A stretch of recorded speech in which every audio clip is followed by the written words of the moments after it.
ನಮಸ್ಕಾರ ಎಲ್ರಿಗೂ. ಹೊಸಬರು ನನ್ನ ಚಾನಲ್ ನೋಡ್ತಿದ್ರೆ ಸಬ್ಸ್ಕ್ರೈಬ್ ಮಾಡ್ಕೊಂಡು ವಿಡಿಯೋ ನೋಡಿ, ಹಾಗೆ ಒಂದು ಲೈಕ್ ಕೊಡಿ. ನಾನು ಹಾಕೋ ವಿಡಿಯೋಯಿಂದ ನಿಮಗೆ ಉಪಯೋಗ ಇದೆ ಅನಿಸಿದ್ರೆ ಬೇರೆಯವ್ರಿಗೂ ಶೇರ್ ಮಾಡಿ. ಬನ್ನಿ ಇವತ್ತಿನ ವ್ಲಾಗ್ ಸ್ಟಾರ್ಟ್ ಮಾಡೋಣ. ಇವತ್ತು ಸ್ವಲ್ಪ ಸೇವಂತಿಗೆ ಗಿಡಗಳನ್ನ ಕ್ಲೀನ್ ಮಾಡಬೇಕು, ಮತ್ತು ಸೇವಂತಿಗೆ ಸಸಿಗಳನ್ನೂ ಸಹ ಇಡಬೇಕು. ಅಂದರೆ ನಾನು ಆ ಸಸಿಗಳನ್ನ ಯಾವ ರೀತಿ ಇಡ್ತೀನಿ ಅನ್ನೋದ್ರ ಬಗ್ಗೆ ಈ ವಿಡಿಯೋದಲ್ಲಿ ತಿಳಿಸ್ತೀನಿ. ಒಂದು ಸಸಿಯಿಂದ ನಾವು ನೂರಾರು ಸಸಿಗಳನ್ನೂ ಮಾಡ್ಕೋಬಹುದು ಅಂತ ನಾನು ಸುಮಾರು ವಿಡಿಯೋದಲ್ಲೂ ಸಹ ಹೇಳಿದ್ದೀನಿ. ಬನ್ನಿ ನೋಡೋಣ. ನೋಡಿ, ನಾನು ಇದು ಬರೀ ಬೇರ್ಗಳನ್ನ ಮಾತ್ರ ಒಂದು ಬೇಷನ್ನಲ್ಲೂ ಹಾಕಿದ್ದೆ, ಮತ್ತು ಈ ಥರ ಪಾಟಲ್ಲೂ ಹಾಕ್ಬಿಟ್ಟು ಅದ್ರ ಮೇಲೆ ಮಣ್ಣನ್ನು ಮುಚ್ಚಿದ್ದೆ. ಇವಾಗ ನೋಡಿ ಅದು ಎಷ್ಟು ಚೆನ್ನಾಗಿ ಸಸಿ ಬಂದಿದೆ. ಅಂದರೆ ಒಂದು ಬೇಷನ್ನಲ್ಲಿ ಹಾಕಿರೋದನ್ನ ತೆಗಿಬೇಕಾದ್ರೆ ಅದು ವಿಡಿಯೋ ಮಾಡೋದು ನೆನಪಾಗಲಿಲ್ಲ, ಮರ್ತೋಗಿತ್ತು. ಹಂಗಾಗಿ ನೋಡಿ ಅಲ್ಲಿ ಆ ಕವರಲ್ಲಿ ಹಾಕ್ಬಿಟ್ಟು ನಾನು ಸೈಡಲ್ಲಿ ಇಟ್ಟಿದ್ದೀನಿ. ಪಾಟಲ್ಲಿ ತೆಗಿಬೇಕಾದ್ರೆ ನೆನಪಾಯಿತು ವಿಡಿಯೋ ಮಾಡಬೇಕು ಅಂತ. ಕೆಲವೊಂದೊಂದು ಸತಿ ಕೆಲಸ ಮಾಡೋ ಗಾಬರಿನಲ್ಲಿ ಈ ವಿಡಿಯೋ ಮಾಡೋದೇ ನೆನಪಾಗೋದಿಲ್ಲ, ಮರ್ತೋಗ್ಬಿಡುತ್ತೆ. ಹಾಗಾಗಿ ಈ ಪಾಟಲ್ಲಿ ಇರೋದನ್ನ ವಿಡಿಯೋ ಮಾಡಿದ್ದೀನಿ. ನೋಡಿ ಎಷ್ಟೊಂದು ಸಸಿಗಳು ಬಂದಿದೆ. ಈ ಸಸಿಗಳಲ್ಲೂ ಅದ್ರ ಪಕ್ಕದಲ್ಲೂ ಸಸಿಗಳು ಬಂದಿದೆ. ನೋಡಿ, ನಾನು ಈ ಥರ ತೆಗೆದುಬಿಟ್ಟು ಒಂದು ಕವರಲ್ಲಿ ಹಾಕಿ ಅದು ಚೆನ್ನಾಗಿ ಸೆಟ್ಟಾಗಿ ಮತ್ತೆ ಅದರಲ್ಲಿ ಇನ್ನೂ ಸಸಿಗಳು ಬಂದಮೇಲೆ ನಾನು ನಿಮಗೆ ಸಸಿಗಳನ್ನ ಕಳಿಸ್ಕೊಡೋದು. ಎಷ್ಟು ಚೆನ್ನಾಗಿ ಸಸಿಗಳು ಬಂದಿದೆ ನೋಡಿ. ಅದರಲ್ಲೂ ಕುಚ್ಚು ರೀತಿ ಇದೆ ಸಸಿಗಳಂತೂ. ಸೇವಂತಿಗೆ ಸಸಿಗಳಂತೂ ತುಂಬಾ ಚೆನ್ನಾಗಿದೆ. ಅದರಲ್ಲೂ ಇವಾಗ ನಮ್ಮೂರ ಸೈಡಂತೂ ಮಳೆ ಹುಯ್ತಾ ಇದೆ. ಮಳೆ ಹೋದ್ರೆ ಈ ಸೇವಂತಿಗೆ ಗಿಡಗಳಿಗೆ ಏನೋ ಒಂಥರ ಆನಂದ. ಸೇವಂತಿಗೆ ಗಿಡಕ್ಕೆ ಅಂತ ಅಲ್ಲ, ಪ್ರತಿಯೊಂದು ಗಿಡಗಳಿಗೂ ಅಷ್ಟೇ. ಅಲ್ಲಿ ಇನ್ನೂ ಎಷ್ಟೊಂದು ಸಣ್ಣ ಸಣ್ಣ ಸಸಿಗಳೆಲ್ಲ ಇದೆ. ಆ ಸಸಿ ಬಂದಿರೋದನ್ನೆಲ್ಲ ನಾನು ತೆಗೆದುಬಿಡ್ತೀನಿ. ತೆಗೆದುಬಿಟ್ಟು ಮತ್ತೆ ಅದ್ರ ಮೇಲೆ ಮಣ್ಣು ಹಾಕಿ ಕವರ್ ಮಾಡ್ತೀನಿ. ಕವರ್ ಮಾಡಿ ನೋಡಿ, ಇನ್ನೂ ಅದರೊಳಗೆ ಬೇರೆಲ್ಲ ಎಷ್ಟೊಂದಿದೆ. ಮತ್ತೆ ನಮಗೆ ಸಸಿಗಳು ಬರುತ್ತೆ. ಅದರಲ್ಲಿ ನಾನು ನಿಮಗೆ ಕಳಿಸೋವಂತಹ ಸಸಿಗಳು ಪ್ರತಿಯೊಂದು ಸಸಿನಲ್ಲೂ ಇದೇ ರೀತಿ ಸಸಿ ಬರುತ್ತೆ. ನನಗೆ ವ್ಯೂವರ್ಸ್ ಒಬ್ಬರು ಕೇಳಿದರು, ನೀವು ಇಷ್ಟು ಧೈರ್ಯವಾಗೆಲ್ಲ ಮಣ್ಣೆಲ್ಲ ಮುಟ್ಟುತ್ತೀರಾ, ನಿಮಗೆ ಭಯ ಆಗಲ್ವಾ ಅಂತ.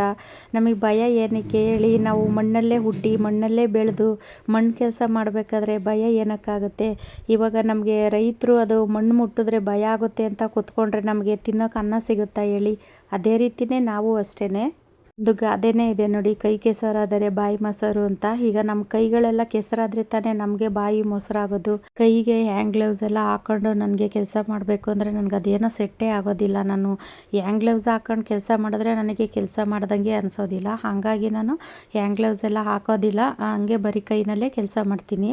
ಇವತ್ತು ಸ್ವಲ್ಪ ಸೇವಂತಿಗೆ ಸಸಿಗಳೆಲ್ಲ ಇಟ್ಟು ಮತ್ತು ಸೇವಂತಿಗೆ ಗಿಡದಲ್ಲಿ ಮಣ್ಣೆಲ್ಲ ಲೂಸ್ ಮಾಡಬೇಕು. ಹಂಗಾಗಿ ಫಸ್ಟ್ಗೆ ಇದು ಸೇವಂತಿಗೆ ಸಸಿ ಎಲ್ಲ ಇಟ್ಬಿಟ್ಟು ಆಮೇಲೆ ಮಣ್ಣೆಲ್ಲ ಲೂಸ್ ಮಾಡಿ ಅದು ಸೇವಂತಿಗೆ ಗಿಡ ಎಲ್ಲ ಕ್ಲೀನ್ ಮಾಡೋಣ ಅಂದ್ಬಿಟ್ಟು ಫಸ್ಟು ಈ ಸೇವಂತಿಗೆ ಸಸಿಗಳನ್ನ ಇಡ್ತಾ ಇದ್ದೀನಿ. ವೈಟದು ಸೇವಂತಿಗೆ ಸಸಿ, ಅಂದರೆ ವೈಟ್ ಅಂದರೆ ಈ ಪಿಂಕು ಮೊಗ್ಗಿರುತ್ತೆ, ಹಳದ ಮೇಲೆ ವೈಟ್ ಬರುತ್ತೆ ನೋಡಿ, ಆ ಥರ ಸಸಿಗಳು ಇವು. ಎಷ್ಟು ಚೆನ್ನಾಗಿದೆ ಸಸಿಗಳಂತೂ, ಅಷ್ಟು ಚೆನ್ನಾಗಿದ್ದಾವೆ. ನೋಡೋಕ್ಕಂತೂ ತುಂಬಾ ಖುಷಿಯಾಗುತ್ತೆ ನೋಡಿ. ಅದು ಆ ಚಿಕ್ಕ ಸಸಿನಲ್ಲೇ ಮತ್ತೆ ಅದ್ರ ಪಕ್ಕದಲ್ಲೂ ಸಹ ಸಸಿಗಳು ಬಂದಿದೆ. ಅದು ಒಂದೇ ಒಂದು ಬೇರಿಟ್ರೂ ಸಾಕು, ತುಂಬ ಚೆನ್ನಾಗಿ ಸಸಿಗಳೆಲ್ಲನೂ ಬರುತ್ತೆ. ಒಂದೊಂದು ಕಲ್ಲರ್ ಹುಡುಕ್ಬೇಕಾದ್ರೆ ಎಷ್ಟು ಕಷ್ಟ ಇರುತ್ತೆ ಅಂತ ನಮಗೆ ಮಾತ್ರ ಗೊತ್ತಿರುತ್ತೆ. ಸೇವಂತಿಗೆ ಆಗಲಿ, ದಾಸವಾಳ ಆಗಲಿ, ಪ್ರತಿಯೊಂದು ಗಿಡದಲ್ಲೂ ಅಷ್ಟೇ. ನಾನು ಒಂದು ಒಳ್ಳೊಳ್ಳೆ ಕಲ್ಲರು ತುಂಬ ಚೆನ್ನಾಗಿ ರೇರ್ ಕಲ್ಲರ್ ಇರೋಂತಹ ಕಲ್ಲರ್ ಹುಡುಕಬೇಕು ಅಂದರೆ ನಾನು ಬಿಸಿಲು ಮಳೆ ಅಂದಂಗೆ ನಾನು ಎಷ್ಟು ತಿರುಗ್ತೀನಿ ಅಂತ ನನಗೆ ಮಾತ್ರ ಗೊತ್ತಿರುತ್ತೆ. ಕೆಲವೊಂದೊಂದು ಸರಿ ನನಗೆ ಊಟ ಮಾಡೋಕ್ಕೂ ಟೈಮ್ ಸಿಕ್ಕಿರೋದಿಲ್ಲ. ನಮ್ಮ ಮನೆಯವರು ಬೈತಿರ್ತಾರೆ, ಹೆಂಗೆ ಸುತ್ತುತ್ತಾಳೆ ನೋಡು ಉರಿಯೋ ಬಿಸಿಲು ಅಂದಲೆ ಅಂತಲೂ ಸಹ ಬೈತಿರ್ತಾರೆ. ಯಾಕೆ ಹೇಳಿ? ನನ್ನ ವ್ಯೂವರ್ಸ್ಗಳಿಗೆ ನಾನು ಒಳ್ಳೊಳ್ಳೆ ಕಲೆಕ್ಷನ್ನ ಕೊಡಬೇಕು ಅನ್ನೋದಕ್ಕೋಸ್ಕರನೇ ನಾನು ತುಂಬ ಕಡೆ ಹುಡುಕಿ ಒಳ್ಳೊಳ್ಳೆ ಕಲ್ಲರ್ನ ನಾನು ಆರಿಸ್ಕೊಂಡು ತೊಗೊಂಡು ಬರ್ತೀನಿ. ಇನ್ನು ಕೆಲವರು ನೀವು ಎಷ್ಟು ಕಷ್ಟಪಡ್ತೀರಾ ಅಂತಲೂ ಸಹ ನನಗೆ ಕಮೆಂಟ್ ಹಾಕ್ತೀರಾ, ಮತ್ತು ವಾಟ್ಸಪ್ಪಲ್ಲೂ ಕಳಿಸ್ತೀರಾ. ಹೀಗೆ ಹ್ಯಾಂಡ್ ಗ್ಲೌಸ್ ಹಾಕ್ಕೊಂಡು ಕೆಲಸ ಮಾಡಿ ಅಂತಲೂ ಸಹ ಹೇಳ್ತೀರಾ. ಆದರೆ ನನಗೆ ಹ್ಯಾಂಡ್ ಗ್ಲೌಸ್ ಹಾಕ್ಕೊಂಡು ಕೆಲಸ ಮಾಡಿದ್ರೆ ಕೆಲಸ ಮಾಡ್ದಂಗೆ ಸಮಾಧಾನನೇ ಆಗೋದಿಲ್ಲ. ನನಗೆ ಇದು ಹ್ಯಾಂಡ್ ಗ್ಲೌಸ್ ಹಾಕ್ದೇ ಅದು ಮಣ್ಣಲ್ಲೆಲ್ಲ ಕೆಲಸ ಮಾಡಿ ನನಗೆ ಅಭ್ಯಾಸ ಆಗಿಬಿಟ್ಟಿದೆ. ಹಾಗಾಗಿ ನನಗೆ ಹ್ಯಾಂಡ್ ಗ್ಲೌಸ್ ಎಲ್ಲ ಹಾಕ್ಕೊಂಡ್ರೆ ನನಗೆ ಕೆಲಸ ಮಾಡೋಕ್ಕಾಗೋದಿಲ್ಲ. ಹಾಗಾಗಿ ನಾನು ಇದೇ ಥರನೇ ಮಾಡ್ತೀನಿ. ನೀವು ನನ್ನ ಮೇಲೆ ಇಟ್ಟಿರೋ ಅಂತಹ ಪ್ರೀತಿ ವಿಶ್ವಾಸಕ್ಕೆ ತುಂಬ ಧನ್ಯವಾದಗಳು. ಸೇವಂತಿಗೆ ಕಲ್ಲರಲ್ಲಿ ನನ್ನ ಹತ್ರ 14 ಕಲ್ಲರ್ ಇದೆ. 14 ಕಲ್ಲರೂ ಸಹ ನಿಮಗೆ ಸಿಗುತ್ತೆ. ಅನ್ನೋರು ಸ್ಕ್ರೀನ್ ಮೇಲೆ ನಂಬರ್ ಇರುತ್ತೆ, ಬುಕ್ ಮಾಡ್ಕೊಳ್ಳಿ. ಅದರಲ್ಲೂ ಬೇಬಿ ಪಿಂಕು ಸ್ವಲ್ಪನೇ ಇರೋದು. ಬೇಬಿ ಪಿಂಕ್ ಎಲ್ಲ ಖಾಲಿ ಆಗ್ತಾ ಬರ್ತಾ ಇದೆ. ಬೇಕು ಅನ್ನೋರು ಬೇಗ ಬೇಗ ಬುಕ್ ಮಾಡ್ಕೊಳ್ಳಿ. ಇದೊಂದು ಪಾಟಲ್ಲೇ ಎಷ್ಟೊಂದು ಸಸಿಗಳು ಸಿಕ್ಕಿದೆ ನೋಡಿ. ಈ ಸಸಿಗಳಲ್ಲಿ ನೋಡಿ ಪಕ್ಕದಲ್ಲೇ ಮತ್ತೆ ಮರಿಗಳೆಲ್ಲ ಬರ್ತಾ ಇದೆ. ಮರಿ ಅಂದರೆ ಪಕ್ಕದಲ್ಲಿ ಸಣ್ಣ ಸಣ್ಣ ಸಸಿ ಬರುತ್ತಲ್ಲ, ಅದನ್ನು ಕೆಲವರು ಮರಿಗಳು ಅಂತಾರೆ, ಕೆಲವರು ಸಸಿಗಳು ಅಂತಾರೆ. ಹಾಗಾಗಿ ಹೇಳಿದೆ ಅಷ್ಟೇ. ಇನ್ನು ಹೊಸದಾಗಿ ನರ್ಸರಿ ಶುರು ಮಾಡೋ ಅಂಥವ್ರು ಇತ್ತು ಅಂದರೆ ನನ್ನ ಕಡೆಯಿಂದ ನಿಮಗೆ ಸೇವಂತಿಗೆ ಗಿಡಗಳು ಸಿಗುತ್ತೆ. ನಿಮಗೆ ಎಷ್ಟೇ ಸಸಿಗಳು ಬೇಕಿದ್ರೂ ನಾನು ಕಳಿಸ್ಕೊಡ್ತೀನಿ. ನಿಮಗೆ ಯಾವ ಕಲರ್ ಬೇಕು ಆ ಕಲರ್ ನನಗೆ ವಾಟ್ಸಪ್ ಮಾಡಿದ್ರೆ ನಿಮ್ಗೆ ಎಷ್ಟು ಸಸಿ ಬೇಕಿದ್ರೂ ನಾನು ಕಳಿಸ್ಕೊಡ್ತೀನಿ. ತುಂಬ ಸಣ್ಣ ಸಣ್ಣ ಸಸಿಗಳಿರೋ ಅಂಥದ್ದನ್ನು ನಾನು ಈ ಗ್ಲಾಸಲ್ಲಿ ಇಡ್ತೀನಿ. ಅದು ಸ್ವಲ್ಪ ದೊಡ್ಡದಾದ್ಮೇಲೆ ಆಮೇಲೆ ಕವರ್ಗೆ ಹಾಕ್ತೀನಿ. ಇನ್ನು ದೊಡ್ಡ ದೊಡ್ಡ ಸಸಿಗಳಿರೋದನ್ನೆಲ್ಲ ನಾನು ಆ ಕವರ್ಗೆ ಹಾಕ್ತಾಯಿದ್ದೀನಿ. ಅದು ಎಷ್ಟೊಂದು ಸಸಿಗಳು ಬಂದಿದೆ ಅಂತ, ಅದು ಒಂದು ಪಾಟಲ್ಲೇ ಅಷ್ಟೊಂದು ಸಸಿಗಳು ಬಂದಿದೆ. ಇನ್ನು ಬೇಷನ್ನಲ್ಲೂ ಅಷ್ಟೇ, ನಾನು ಆ ಬೇಷನ್ನಲ್ಲಿ ವೀಡಿಯೋ ಮಾಡೋದು ಮರ್ತೇ ಹೋಯ್ತು. ಹಂಗಾಗಿ ಅದರಲ್ಲೂ ತುಂಬಾ ಸಸಿಗಳು ಬಂದಿದ್ದು. ಒಂದು ಸತಿ ಈ ಥರ ಸಸಿಗಳನ್ನೆಲ್ಲನೂ ತೆಗೆದುಬಿಟ್ಟು ಅದು ಬೇರೆಲ್ಲನೂ ನಾನು ಒಂದು ಬೇಷನಲ್ಲಿ ಹಾಕಿ ಅದ್ರ ಮೇಲೆ ಮಣ್ಣು ಮುಚ್ಚಿದ್ದೆ. ಆಮೇಲೆ ಈ ಥರ ಸಸಿ ಬಂದಿರೋದು. ಬೇಷನಲ್ಲೂ ಬಂದಿತ್ತು ಮತ್ತು ಪಾಟಲ್ಲೂ ಸಹ ಬಂದಿತ್ತು. ಈ ಥರ ಒಂದೊಂದು ಸಸಿ ಇಟ್ಟರೂ ಸಾಕು, ಅದರಿಂದ ಸುಮಾರು ಗಿಡಗಳನ್ನೂ ಸಹ ನೀವು ಮಾಡ್ಕೋಬೋದು. ನಾನು ಪ್ರತಿಯೊಂದು ವಿಡಿಯೋದಲ್ಲೂ ಸಹ ಹೇಳಿದ್ದೀನಿ. ಇನ್ನು ನೋಡಿ, ಅದು ಸಸಿಗಳೆಲ್ಲ ಇಟ್ಟಿದ್ದಾಯಿತು. ಇನ್ನು ಇದು ಸೇವಂತಿಗೆ ಗಿಡದಲ್ಲಿ ಇದು ಒಣಗೋಗಿರೋ ಕಡ್ಡಿ ಎಲ್ಲನೂ ಕಟ್ ಮಾಡಿ ತೆಗೆದು ಸ್ವಲ್ಪ ಮಣ್ಣೆಲ್ಲ ಲೂಸ್ ಮಾಡೋಣ ಅಂತ ಮಾಡ್ತಾಯಿದ್ದೀನಿ. ಯಾಕೆಂದರೆ ನಮ್ಮೂರ ಸೈಡು ಇವಾಗ ಸ್ವಲ್ಪ ಮಳೆ ಎಲ್ಲ ಬರ್ತಾ ಇದೆ. ಹಂಗಾಗಿ ಸ್ವಲ್ಪ ಮಣ್ಣೆಲ್ಲ ಲೂಸ್ ಮಾಡಿದ್ರೆ ಈ ಗಿಡಗಳೆಲ್ಲ ಇನ್ನೂ ಚೆನ್ನಾಗಾಗುತ್ತೆ ಅನ್ನೋದಕ್ಕೋಸ್ಕರ ನಾನು ಮಣ್ಣು ಲೂಸ್ ಮಾಡ್ತಾಯಿದ್ದೀನಿ. ನೋಡಿ, ಅಲ್ಲಿ ನೋಡಿ ಸಸಿ ನೋಡಿ ಎಷ್ಟು ಚೆನ್ನಾಗೇ ಸಸಿ ಬರ್ತಾ ಇದೆ ಅಂತ. ಈ ಸೇವಂತಿಗೆ ಗಿಡಕ್ಕೆ ಮಣ್ಣು ಲೂಸ್ ಮಾಡೋದೇ ಸ್ವಲ್ಪ ಕಷ್ಟ. ಯಾಕೆ ಅಂದರೆ ಈ ಥರ ಎಲ್ಲ ಸಸಿಗಳಿದ್ದಾಗ ನಾವು ಮಣ್ಣು ಲೂಸ್ ಮಾಡಬೇಕಾದ್ರೆ ಅದು ಮುರಿದೋಗ್ಬಿಡುತ್ತೆ ಅನ್ನೋ ಭಯನೂ ಇರುತ್ತೆ. ಆದಷ್ಟು ಹುಷಾರಾಗೆ ನೀವು ಮಣ್ಣು ಲೂಸ್ ಮಾಡಿ. ಅದಿನ್ನೂ ಸಸಿ ಬಂದಿಲ್ವೇನೋ ಅಂದ್ಕೊಂಡು ಅದು ಮಣ್ಣು ಲೂಸ್ ಮಾಡ್ತಾಯಿದ್ದೆ. ಅದು ತುಂಬ ಸಸಿಗಳೆಲ್ಲ ಬಂದಿದೆ. ಮತ್ತು ಇನ್ನು ಇದು ಸೇವಂತಿಗೆ ಗಿಡದ ಪಾಟಲ್ಲೆಲ್ಲ ಸ್ವಲ್ಪ ಟೊಮಟೊ ಸಸಿ ಎಲ್ಲ ಬೆಳ್ಕೊಂಡಿದೆ. ಮತ್ತು ಬೇಡದೇ ಇರೋ ಗಿಡಗಳೆಲ್ಲ ಬೆಳ್ಕೊಂಡಿದೆ. ಟೊಮಟೊ ಸಸಿಗಳೆಲ್ಲನೂ ತೆಗೆದು ಬೇರೆ ಪಾಟಿಗೆ ಹಾಕಿ ಮತ್ತು ಈ ಸೇವಂತಿಗೆ ಗಿಡದಲ್ಲೆಲ್ಲ ಮಣ್ಣು ಲೂಸ್ ಮಾಡಿ ಅದು ಒಣಗೋಗಿರೋ ಕಡ್ಡಿ ಎಲ್ಲ ಕಟ್ ಮಾಡ್ತಾಯಿದ್ದೀನಿ. ಈ ಲೈನಲ್ಲಿ ಫುಲ್ಲು ಪರ್ಪಲ್ಲೇ ಇರೋದು. ಪರ್ಪಲ್ ಇದೆ ಮತ್ತು ಆರೆಂಜು ಇದೆ. ಹಂಗಾಗಿ ಇದೆಲ್ಲ ಪರ್ಪಲ್ಲು. ಈಗ ನಾನು ಕ್ಲೀನ್ ಮಾಡ್ತಾ ಇದ್ದೀನಲ್ಲ, ಈ ಗಿಡಗಳೆಲ್ಲ ಪರ್ಪಲ್ಲು. ತುಂಬ ಸಸಿಗಳು ಬಂದಿದೆ. ಅಲ್ಲಿ ನಿಮಗೆ ಕಾಣಿಸ್ತಾ ಇರ್ಬೋದು ನೋಡಿ, ಅಲ್ಲಿ ಎಷ್ಟೊಂದು ಸಸಿಗಳು ಬಂದಿದೆ. ಮೊನ್ನೆ ಮಳೆ ಬಂದಿತ್ತು, ನಾನು ನೀರು ಜಾಸ್ತಿ ಆಗಿಬಿಡುತ್ತೆ ಅಂತ ನೀರೇನೂ ಹಾಕಿರಲಿಲ್ಲ. ಆಲೇ ಅದು ಡ್ರೈ ಆಗಿಬಿಟ್ಟಿದೆ. ಹಾಗಾಗಿ ಅದು ಸ್ವಲ್ಪ ಗಟ್ಟಿಯಾಗಿದೆ ಮಣ್ಣೆಲ್ಲ. ಹಂಗಾಗಿ ಸ್ವಲ್ಪ ಅದು ಇನ್ನೂ ಮಣ್ಣೆಲ್ಲ ಲೂಸ್ ಮಾಡಿಬಿಟ್ಟು ಮತ್ತು ಆಮೇಲೆ ನೀರೆಲ್ಲನೂ ಹಾಕಬೇಕು ಗಿಡಗಳಿಗೆ. ನೋಡಿ, ಇವೆಲ್ಲ ಎಲ್ಲ ಪಾಟಲ್ಲೂ ಸಹ ಸಸಿಗಳು ಬಂದಿದೆ. ಪ್ರತಿಯೊಂದು ಗಿಡದಲ್ಲಿ ಇಂಥ ಗಿಡದಲ್ಲಿ ಸಸಿ ಬರಲ್ಲ ಅನ್ನೋ ರೀತಿಯೇ ಇಲ್ಲ. ನಿಮಗೆ ಪರ್ಪಲ್ ಆಗಿರ್ಬೋದು, ಪಿಂಕ್ ಆಗಿರ್ಬೋದು, ಗ್ರೀನ್ ಆಗಿರ್ಬೋದು, ಯಾವುದೇ ಒಂದು ಸೇವಂತಿಗೆ ಗಿಡ ಆದ್ರೂ ಅಷ್ಟೇ ಪ್ರತಿಯೊಂದು ಗಿಡದಲ್ಲೂ ಸಸಿಗಳು ಬರುತ್ತೆ. ನನ್ನ ಹತ್ರ ಗಿಡ ತಗೊಂಡು ಹಾಕಿ ಅದರಿಂದ ಹೂವನ್ನು ಪಡ್ಕೊಂಡಿರೋರು ನನಗೆ ವಿಡಿಯೋನೂ ಕಳಿಸಿದ್ದಾರೆ. ವಿಡಿಯೋನು ನಿಮಗೂ ಸಹ ತೋರಿಸಿದ್ದೀನಿ. ಸುಮಾರು ವಿಡಿಯೋಗಳಲ್ಲೂ ಹಾಕಿದ್ದೀನಿ. ದಾಸವಾಳ ಆಗಿರ್ಬೋದು, ಸೇವಂತಿಗೆ ಆಗಿರ್ಬೋದು, ಪ್ರತಿಯೊಂದು ಗಿಡಗಳು ನನ್ನ ಹತ್ರ ಯಾವ್ಯಾವ ಗಿಡಗಳನ್ನ ತಗೊಂಡಿದ್ದಾರೆ ಆ ಗಿಡದಲ್ಲಿ ಹೂ ಬಂದಿರೋದನ್ನು ಸಹ ನನಗೆ ಕಳಿಸಿದ್ದಾರೆ. ನೋಡಿ, ಇವಾಗ ನಾವು ಈ ಥರ ಮಣ್ಣೆಲ್ಲೂ ಲೂಸ್ ಮಾಡಿಬಿಟ್ಟು ಇದಕ್ಕೇನಾದರೂ ಸ್ವಲ್ಪ ಗೊಬ್ಬರ ಏನಾದರೂ ಕೊಡ್ತು ಅಂದರೆ ಇನ್ನು ಮಳೆ ಬರುತ್ತಲ್ಲ, ತುಂಬ ಚೆನ್ನಾಗೇ ಇದು ಗಿಡ ಎಲ್ಲ ಗ್ರೋತ್ ಆಗುತ್ತೆ. ಯಾವುದೇ ಒಂದು ಗಿಡಗಳಿಗಾದರೂ ಅಷ್ಟೇ, ನಾವು ಎಷ್ಟು ನೀರು ಹಾಕಿದ್ರೂ ಅವಕ್ಕೆ ಸಮಾಧಾನ ಅನಿಸೋದಿಲ್ಲ. ಮಳೆ ಬಂದರೆ ಮಾತ್ರ ಅವಕ್ಕೆ ಸಮಾಧಾನ ಅನಿಸೋದು. ನೋಡಿ, ಇದು ಆರೆಂಜು. ಫಸ್ಟ್ಗೆ ನನ್ನ ಹತ್ರ ಒಂದೇ ಒಂದು ಗಿಡ ಇತ್ತು ನೋಡಿ, ಅದೇ ಗಿಡ ನೋಡಿ ಎಷ್ಟು ಚೆನ್ನಾಗಿ ಹೊಡ್ಕೊಂಡು ಅದು ಚೆನ್ನಾಗಿ ಅದರಲ್ಲಿ ಮೊಗ್ಗುಗಳೆಲ್ಲ ಬಂದಿದೆ. ಕೆಲವರು ಹೇಳ್ತಾರೆ ವರ್ಷ ಇಡೀ ಹೂ ಬಿಡೋದಿಲ್ಲ, ಸೀಸನ್ನ ಒಂದೇ ಸತಿ ಹೂ ಬಿಡೋದು ಅಂತಾರೆ. ಇನ್ನು ನೋಡಿ, ನನ್ನ ಗಾರ್ಡನ್ನಲ್ಲಿ ಎಷ್ಟು ಚೆನ್ನಾಗಿ ಹೂವೆಲ್ಲ ಬರ್ತಿದೆ, ಮೊಗ್ಗುನೂ ಇದೆ, ಹೂಗಳು ಬರ್ತಿದೆ. ಅಂದರೆ ವರ್ಷ ಇಡೀ ಹೂ ಬಿಡುತ್ತೆ. ನಾನು ಕಳಿಸಿರೋಂತಹ ಗಿಡಗಳು ಪ್ರತಿಯೊಂದು ಗಿಡದಲ್ಲೂ ವರ್ಷ ಇಡೀ ಹೂ ಬಿಡುತ್ತೆ. ಯಾಕೆ ಅಂದರೆ ನನ್ನ ಗಾರ್ಡನ್ನಲ್ಲಿ ನೋಡಿರ್ತೀರಾ. ಇವಾಗ ಉದಾಹರಣೆಗೆ ನೋಡಿ, ಪಿಂಕೂ ಹೂ ಸ್ಟಾರ್ಟ್ ಆಗಿದೆ, ಹೂ ಬರ್ತಾನೆ ಇದೆ. ಮತ್ತು ವೈಟಲ್ಲೂ ಇದೆ, ಮತ್ತು ಆರೆಂಜು, ಪರ್ಪಲ್, ಪ್ರತಿ ಒಂದು ಕಲ್ಲರಲ್ಲೂ ಸಹ ಹೂ ಬರ್ತಾ ಇದೆ. ಇವ್ರು ಹೇಳ್ದಂಗೆ ಇವಾಗೇನು ಸೀಸನಾ, ಸೇವಂತಿಗೆ ಸೀಸನ್ ಅಲ್ಲ, ಆದ್ರೂ ಹೂ ಬರ್ತಾ ಇದೆ. ಅಷ್ಟರಲ್ಲೇ ತಿಳ್ಕೋಬೇಕು ವರ್ಷ ಇಡೀ ಹೂ ಬರುತ್ತೆ ಅಂತ. ಇದರಲ್ಲೂ ಅಷ್ಟೇ ಎಷ್ಟೊಂದು ಸಸಿಗಳು ಬಂದಿದೆ ನೋಡಿ. ಈ ಥರ ಇದ್ದಾಗ ಮಣ್ಣು ಲೂಸ್ ಮಾಡೋಕ್ಕೆ ಆಗೋದಿಲ್ಲ. ಅದರಲ್ಲೂ ಹುಷಾರಾಗೆ ಮಣ್ಣು ಲೂಸ್ ಮಾಡ್ಕೋಬೇಕು. ಕೆಲವೊಂದು ಸೇವಂತಿಗೆ ಗಿಡದಲ್ಲಿ ಮಣ್ಣೆಲ್ಲ ಕಡಿಮೆ ಇತ್ತು, ಅದಕ್ಕೆಲ್ಲ ಮಣ್ಣು ಹಾಕಿ ಮತ್ತು ಅದೆಲ್ಲ ಮಣ್ಣು ಲೂಸ್ ಮಾಡಿ ಸ್ವಲ್ಪ ಇನ್ನು ಅದು ಮೊಗ್ಗೆಲ್ಲ ಭಾರ ಆಗಿ ಹೂವು ಅರಳೋದಕ್ಕೆಲ್ಲ ರೆಡಿಯಾಗಿರುತ್ತಲ್ಲ, ಅದು ಗಿಡಕ್ಕೆಲ್ಲ ಒಂದು ಕೋಲ್ ಸಪೋರ್ಟ್ ಎಲ್ಲ ಕೊಟ್ಟು ಅದನ್ನೆಲ್ಲ ಕಟ್ಟಿದ್ದಾಯ್ತು ಇವತ್ತು. ನೋಡಿ, ಇದರಲ್ಲೂ ಅಷ್ಟೇ ಎಷ್ಟೊಂದು ಸಸಿಗಳೆಲ್ಲ ಬಂದಿದೆ ಅಂತ.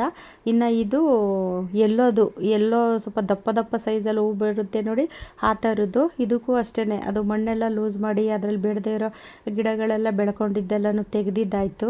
ಇವೆಲ್ಲ ನಾನು ಬರೀ ಕಟಿಂಗಿಂದ ಬೆಳೆದಿರೋದು ಅಷ್ಟೇ. ಸಸಿಗಳು ತಂದು ಹಾಕ್ಕೊಂಡಿದ್ದಲ್ಲ, ಬರೀ ಕಟಿಂಗಿಂದ ನಾನು ಹಾಕ್ಕೊಂಡಿದ್ದು. ಅಂದರೆ ಫಸ್ಟ್ಗೆ ನಾನು ಒಂದು ಸತಿ ಬೇಡ ಅಂತ ಬಿಸಾಕಿದ್ರು, ಆ ಗಿಡನ ತಂದು ಹಾಕ್ಕೊಂಡು ನಾನು ಬೆಳೆಸಿರೋದು ಅಂತ ಒಂದು ವಿಡಿಯೋನೂ ಮಾಡಿದ್ದೀನಿ ನೋಡಿ. ಅದು ನೋಡಿಲ್ಲ ಅನ್ನೋರು ಆ ವಿಡಿಯೋ ಚೆಕ್ ಮಾಡಿ ನೋಡಿ. ಆ ಗಿಡದಿಂದ ನಾನು ಇಷ್ಟೊಂದು ಗಿಡಗಳನ್ನೆಲ್ಲ ಮಾಡ್ಕೊಂಡಿರೋದು. ನನ್ನ ಪ್ರಕಾರ ಸೇವಂತಿಗೆ ಗಿಡ ಬೆಳೆಸೋದು ಈಸಿ ಅನಿಸುತ್ತೆ. ಯಾಕೆ ಅಂದರೆ ಅದು ಒಂದು ಸಣ್ಣ ಬೇರಿಟ್ರೂ ಅದು ಸಸಿ ಬಂದುಬಿಡುತ್ತೆ. ನೋಡಿ ಇದು ದಾಸವಾಳ ಗಿಡ. ಆ ದಾಸವಾಳ ಗಿಡದಲ್ಲೂ ನಾನೊಂದು ಸಣ್ಣ ಕಟಿಂಗ್ ಇಟ್ಟಿದ್ದೆ. ಅದು ಎಷ್ಟು ಚೆನ್ನಾಗಿ ಬೆಳೆದು ದೊಡ್ಡದಾಗಿದೆ ನೋಡಿ. ಅದು ತೆಗಿಯೋಕ್ಕೆ ಬರ್ತಾಯಿಲ್ಲ, ಮಣ್ಣೆಲ್ಲ ಡ್ರೈ ಆಗಿಬಿಟ್ಟಿದೆಯಲ್ಲ.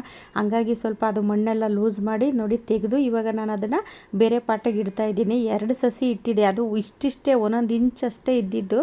ಇವಾಗ ನೋಡಿ ಅದು ಎಷ್ಟು ದೊಡ್ಡದಾಗಿದೆ ನೋಡಿ. ಇವಾಗ ನಾನು ಅದನ್ನು ಬೇರೆ ಪಾಟಿಗೆ ಶಿಫ್ಟ್ ಮಾಡ್ತಾ ಇದ್ದೀನಿ. ಅಂದರೆ ಅದರಲ್ಲಿ ಮೊಗ್ಗುಗಳೂ ಸಹ ಸ್ಟಾರ್ಟ್ ಆಗಿದ್ದಾವೆ. ಸೇವಂತಿಗೆ ಗಿಡಗಳನ್ನ ಇಡಬೇಕಾದ್ರೆ ಆದಷ್ಟು ಮಣ್ಣು ಫ್ರೀಯಾಗಿರೋ ಥರ ಮಣ್ಣು ಮಿಕ್ಸ್ ಮಾಡ್ಕೊಳ್ಳಿ, ಗಟ್ಟಿ ಇರಬಾರ್ದು. ಸೇವಂತಿಗೆ ಗಿಡಗಳಿಗೆ ಮಣ್ಣು ಗಟ್ಟಿ ಇತ್ತು ಅಂದರೆ ಅದು ಬೇರು ಬರೋದಕ್ಕೆ ಅವಕಾಶ ಆಗೋದಿಲ್ಲ. ಅಂದರೆ ಈ ಥರ ಸಸಿಗಳು ನೋಡಿ, ಪ್ರತಿಯೊಂದು ಗಿಡದಲ್ಲೂ ಈ ಥರ ಸಸಿಗಳು ಬಂದಿದೆ. ಈ ಥರ ಸಸಿ ಬರೋದಿಲ್ಲ, ಅದು ಮಣ್ಣು ಫ್ರೀ ಆಗಿದ್ದರೆ ಮಾತ್ರ ಅದು ಸಸಿಗಳು ಬರೋದಕ್ಕೆ ಅನುಕೂಲ ಆಗುತ್ತೆ. ಈ ಮಣ್ಣು ಜಿಗಿ ಇದ್ದಾಗ ಏನಾಗುತ್ತೆ, ನೀರು ಅಲ್ಲೇ ನಿಂತ್ಕೊಳ್ಳುತ್ತೆ ಮತ್ತು ಗಿಡನೂ ಕೊಳ್ತೋಗೋ ಚಾನ್ಸ್ ಇರುತ್ತೆ ಮತ್ತು ಸಸಿಗಳು ಬರೋದಿಲ್ಲ. ಅದಕ್ಕೋಸ್ಕರ ನಾನು ಪ್ರತಿಯೊಂದು ವಿಡಿಯೋದಲ್ಲಿ ಹೇಳ್ತಿದ್ದೀನಿ, ಆದಷ್ಟು ಮಣ್ಣು ಫ್ರೀ ಇರೋ ಥರ ಮಣ್ಣು ಮಿಕ್ಸ್ ಮಾಡ್ಕೊಳ್ಳಿ ಅಂತಲೂ ಹೇಳ್ತೀನಿ. ಇನ್ನು ಪಾಟಿಂಗ್ ಮಿಕ್ಸು ಮತ್ತು ಮರಳು, ಮಣ್ಣು ಇದೆಲ್ಲನೂ ಹಾಕಿ ಚೆನ್ನಾಗಿ ಮಿಕ್ಸ್ ಮಾಡಿ ಸೇವಂತಿಗೆ ಗಿಡಗಳನ್ನ ಇಡಿ. ಪಾಟಿಂಗ್ ಮಿಕ್ಸು ನಿಮ್ಮ ಕಡೆ ಸಿಕ್ಕೋದಾದರೆ ತಗೊಳ್ಳಿ, ಇಲ್ಲಾಂದರೆ ನಮ್ಮ ಹತ್ರ ಸಿಗುತ್ತೆ. ಸ್ಕ್ರೀನ್ ಮೇಲೆ ನಂಬರ್ ಇರುತ್ತೆ, ಅದಕ್ಕೆ ವಾಟ್ಸಪ್ ಮಾಡಿ ನೀವು ಬುಕ್ ಮಾಡ್ಕೋಬೋದು. ಈ ಮಿಕ್ಸ್ನ ನೀವು ಮಣ್ಣಲ್ಲಿ ಮಿಕ್ಸ್ ಮಾಡಿಬಿಟ್ಟು ಸೇವಂತಿಗೆ ಗಿಡಗಳನ್ನ ಇಡ್ತು ಅಂದರೆ ತುಂಬ ಚೆನ್ನಾಗಿ ಗಿಡ ಗ್ರೋತ್ ಆಗುತ್ತೆ. ಯಾಕೆಂದರೆ ನಾನು ಸುಮ್ಮನೆ ಹೇಳ್ತಾ ಇಲ್ಲ, ತಗೊಂಡು ಅವರಿಗೆ ಅನುಭವ ಆಗಿರೋರು ನನಗೆ ಆ ವಿಡಿಯೋನೂ ಕಳಿಸಿದ್ದಾರೆ. ಆ ವಿಡಿಯೋ ನಿಮಗೂ ಶೇರ್ ಮಾಡಿದ್ದೀನಿ, ಅದಕ್ಕೋಸ್ಕರ ಹೇಳಿದ್ದೀನಿ ಅಷ್ಟೇ. ಇವಾಗಿಂದನೇ ನೀವು ಸೇವಂತಿಗೆ ಗಿಡಗಳನ್ನ ಉಳಿಸ್ಕೊಂಡು ಚೆನ್ನಾಗಿ ಬೆಳೆಸ್ಕೊಂತು ಅಂದರೆ ಇನ್ನು ಮಳೆಗಾಲದಷ್ಟೊತ್ತಿಗೆ ನಿಮಗೆ ಹೂಗಳ ರಾಶಿನೇ ಅಂತಲೇ ಹೇಳ್ಬೋದು. ನೋಡಿ, ಇನ್ನು ನಾನು ಇದು ಚೀಲದಲ್ಲಿ ಹಾಕಿದ್ದೀನಿ. ಆ ಚೀಲದಲ್ಲಿ ಎಷ್ಟು ಚೆನ್ನಾಗಿ ಬಂದಿದೆ ಮತ್ತು ಅದರಲ್ಲಿ ಸಸಿಗಳಂತೂ ನೋಡಿ ಎಷ್ಟು ಸಸಿಗಳು ತುಂಬಿಕೊಂಡಿದೆ. ನಾನು ಹಾಕಿದ್ದು ಒಂದೇ ಸಸಿ, ಆದರೂ ಅದರ ಪಕ್ಕದಲ್ಲಿ ನೋಡಿ ಎಷ್ಟೊಂದು ಸಸಿಗಳು ಬಂದಿದೆ. ಇದು ಪಿಂಕು ನೋಡಿ, ಅದು ಹೂ ಬಿಟ್ಟು ಖಾಲಿಯಾಗಿದೆ, ಅದನ್ನು ತೆಗಿತಾ ಇದ್ದೀನಿ. ಮತ್ತೆ ಅದರಲ್ಲಿ ಹೂವು ಸ್ಟಾರ್ಟ್ ಆಗಿದೆ. ಅದಕ್ಕೊಂದು ನಾನು ಕೋಲೇನೋ ಸಪೋರ್ಟ್ ಕೊಟ್ಟು ಕಟ್ಟಿದ್ದೀನಿ. ಅದು ಮೊಗ್ಗು ತುಂಬ ಜಾಸ್ತಿ ಇರೋದ್ರಿಂದ ಅದು ಮೊಗ್ಗು ಭಾರಕ್ಕೆ ಎಲ್ಲ ಮುರಿದೋಗುತ್ತೆ ಅನ್ನೋದಕ್ಕೋಸ್ಕರ ಒಂದು ಕೋಲ್ ಸಪೋರ್ಟ್ ಕೊಟ್ಟು ಸಹ ನಾನು ಕಟ್ಟಿದ್ದೀನಿ. ಒಂದು ಲೈನ್ ಪೂರ ಬರೀ ಸೇವಂತಿಗೆ ಗಿಡಗಳನ್ನೇ ಇಟ್ಟಿದ್ದೀನಿ. ಅದು ಹೂ ಬಿಟ್ಟಾಗಂತೂ ನೋಡೋಕೆ 2 ಕಣ್ಣೇ ಸಾಲಲ್ವೇನೋ, ಅಷ್ಟು ಚೆನ್ನಾಗಿದೆ. ಚೆನ್ನಾಗೂ ಸಹ ಹೂ ಬಿಡುತ್ತೆ ನೋಡಿ. ಇನ್ನು ಇದೆಲ್ಲ ನೋಡಿ ಎಷ್ಟು ಚೆನ್ನಾಗಿ ಅದರಲ್ಲಿ ಹೂವು ರೆಡಿ ಆಗ್ತಾ ಇದೆ. ಅದು ಪಿಂಕು, ಅದಕ್ಕೂ ಸಹ ಒಂದು ಕೋಲೆಲ್ಲ ಸಪೋರ್ಟ್ ಕೊಟ್ಟು ಅದನ್ನು ಕಟ್ಟಿದ್ದಾಯಿತು ನೋಡಿ. ಅದರಲ್ಲಿ ಎಷ್ಟೊಂದು ಸಸಿಗಳು ಬಂದಿದೆ ನೋಡಿ, ಒಂದಕ್ಕಿನ್ನ ಒಂದು ನೋಡೋಕ್ಕಂತೂ ಕಣ್ಣೇ ಸಾಕಾಗೋದಿಲ್ಲ, ಅಷ್ಟು ಚೆನ್ನಾಗಿ ಸಸಿಗಳು ಬಂದಿದೆ ನೋಡಿ. ಅದು ಒಂದು ದಾರ ಎಲ್ಲ ಹಾಕಿ ಒಂದು ಕೋಲ್ ಸಪೋರ್ಟು ಕೊಟ್ಟಿದ್ದೀನಿ ನೋಡಿ. ಅದು ಎಷ್ಟೊಂದು ಮೊಗ್ಗುಗಳೆಲ್ಲ ಬಂದಿದೆ. ಇವತ್ತೆಲ್ಲ ಬರೀ ಇದು ಸೇವಂತಿಗೆ ಗಿಡದ್ದೇ ಕೆಲಸ ಮಾಡಿದ್ದಾಗೋಯ್ತು ಇವತ್ತು ನೋಡಿ. ಅಲ್ಲಿ ಮಣ್ಣು ಲೂಸ್ ಮಾಡಬೇಕಾದ್ರೆ ಇದು ಪರ್ಪಲ್ಲು, ಮಣ್ಣು ಲೂಸ್ ಮಾಡಬೇಕಾದ್ರೆ ನೋಡಿ ಅದು ಬೇರು ಮುರಿದೇ ಹೋಯ್ತು. ಬೇರು ಅಂದರೆ ಅದು ಸಸಿ, ಆ ಸಸಿ ಮುರಿದೇ ಹೋಯ್ತು. ಈ ಥರ ಆಗುತ್ತೆ ಕೆಲವೊಂದು ಸರಿ, ಏನೂ ಮಾಡೋಕ್ಕಾಗೋದಿಲ್ಲ. ಹುಷಾರಾಗಿ ಅದು ನಾವು ಮಣ್ಣು ಲೂಸ್ ಮಾಡಬೇಕು. ಈ ಸೇವಂತಿಗೆ ಗಿಡದಲ್ಲಿ ಮಣ್ಣು ಲೂಸ್ ಮಾಡೋದೇ ಒಂದು ಸಮಸ್ಯೆ ಅಂತಲೇ ಹೇಳ್ಬೋದು. ಯಾಕೆ ಸಮಸ್ಯೆ ಅಂದರೆ ಅದರ ಸಸಿ ಇರುತ್ತಲ್ಲ, ಸ್ವಲ್ಪ ಹಿಂಗೇನಾದ್ರು ಟಚ್ ಆಯಿತು ಅಂದರೆ ಸಸಿ ಮುರಿದೋಗ್ಬಿಡುತ್ತೆ, ಅದೇ ಸಮಸ್ಯೆ, ಇನ್ನೇನು ಸಮಸ್ಯೆ ಇರೋದಿಲ್ಲ ನೋಡಿ. ಎಲ್ಲ ಸೇವಂತಿಗೆ ಗಿಡಗಳಿಗೂ ಅಷ್ಟೇ, ಮಣ್ಣೆಲ್ಲ ಲೂಸ್ ಮಾಡಿ ಅದಕ್ಕೆ ನೀರು ಹಾಕಿ ಕಸ ಎಲ್ಲ ಗುಡಿಸಿ ಕ್ಲೀನ್ ಮಾಡೋ ಅಷ್ಟರೊಳಗೆ 6:30-7 ಗಂಟೆ ಆಗೋಯ್ತು. ಬೀದಿ ಲೈಟೆಲ್ಲ ಹತ್ತಿದ್ರೂ ನಮ್ಮ ಗಾರ್ಡನಲ್ಲಿ ನನಗೆ ಕೆಲಸನೇ ಮುಗ್ದಿರೋದಿಲ್ಲ, ಅಷ್ಟೊಂದು ಕೆಲಸಗಳಿರುತ್ತೆ ನೋಡಿ. ಇವೆಲ್ಲ ಸಣ್ಣ ಸಣ್ಣ ಸಸಿಗಳು ಬಂದಿರೋ ಅಂಥದ್ದು. ಕೆಲವೊಂದರಲ್ಲಿ ಮೊಗ್ಗುಗಳು ಸ್ಟಾರ್ಟ್ ಆಗಿದೆ, ಅದೆಲ್ಲ ಮಣ್ಣೆಲ್ಲ ಲೂಸ್ ಮಾಡಿದ್ದಾಯಿತು. ಇವಾಗ ಕಸ ಎಲ್ಲ ಗುಡಿಸಿ ಗಿಡಗಳಿಗೆ ನೀರು ಹಾಕಬೇಕು. ಸೇವಂತಿಗೆ ಲೈನು ಮುಗೀತು, ಒಂದು ಲೈನ್ ಫುಲ್ ಮುಗಿಸಿದ್ದೀನಿ ಇವತ್ತು. ಇನ್ನು ದಾಸವಾಳದ ಗಿಡದ ಲೈನ್ ಇದೆ ನೋಡಿ, ಇದು ದಾಸವಾಳದ ಗಿಡದ ಲೈನು. ಈ ಕಡೆ ಈ ಕೆಲಸ ಮಾಡಿದ್ರೆ 2 ಲೈನು ಮುಗಿಯುತ್ತೆ. ಇನ್ನು ಸೇವಂತಿಗೆ ಗಿಡಗಳು ಯಾವ್ಯಾವ ಕಲರ್ ಇದೆ ಅಂತ ನಾನು ವಿಡಿಯೋದಲ್ಲಿ ಹಾಕಿದ್ದೀನಿ, ಬೇಕು ಅನ್ನೋರು ಬೇಗ ಬೇಗ ಬುಕ್ ಮಾಡ್ಕೊಳ್ಳಿ. ಅಂದರೆ 14 ಕಲರ್ ಇದೆ, 14 ಕಲರೂ ನಾನು ಹಾಕಿದ್ದೀನಿ. ಮತ್ತು ನನಗೆ ಫೋಟೋ ಕಳಿಸಿ ಅಂತ ಎಲ್ಲ ಕೇಳಬೇಡಿ, ಯಾಕೆಂದರೆ ನನಗೆ ಸಮಯ ಇರೋದಿಲ್ಲ.